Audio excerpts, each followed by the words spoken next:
আমি এগুলো করি, করার পরে একটা পর্যায়ে সকাল হয়, পরে আমি কি করব, পরে এই থানায় যাই।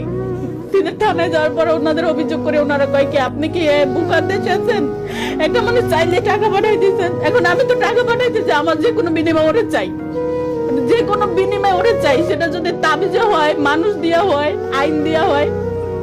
পরে আসার পরে আমি মামলা দিই ওর নামে, মামলা ঢাকা চলতেছে, এখন ওইটার কোনো ওয়ারেন্টি বের হয় না। কোথায় যাবো আমরা, মেয়ে হইতে দেখে কি আপনি অবহেলিত? ওর হাজারটা ভুল যদি মাইনা নিয়ে আমি সংসার করতে পারি, আর একটা ভুল কেউ মাইনা নিতে পারে না। ওর জন্য শুধু টাকা না, আমার সবকিছু নষ্ট হয়েছে, মান সম্মান নষ্ট করছে। প্রতিনিয়ত মানুষের কাছে এগুলো দেখায়।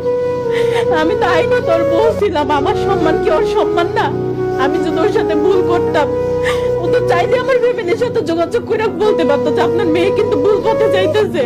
আমি তারা এমনও কথা বলছি, দেখো যে তুমি যদি প্রয়োজনে আমার সন্দেহ করো, বা আমি যেটা ভুল করতে আমার অবৈধ কিছু হয়েছে কিনা। আচ্ছা ঠিক আছে, এখন আর আমার বেশি কথা বলার সময় নাই। এখন আমি সময় নিয়ে আসতে চাইছিলাম যে অনেক কথা বলবো, এত কথা বলতে সময় নাই আমার। এখন ওর বাড়িতে যাই, বিয়ে আটকাতে হইব যে কোনো বিনিময়ে। এখন আর আমার কিছু নাই, আমার শুধু দর্শকের কাছে একটাই কথা যে আপনারা আমার জন্য দোয়া করেন, ক্ষমার চোখে দেখেন। ভুল তো মানুষ এই করে, তাই না? ভুল তো মানুষের জন্যই হয়।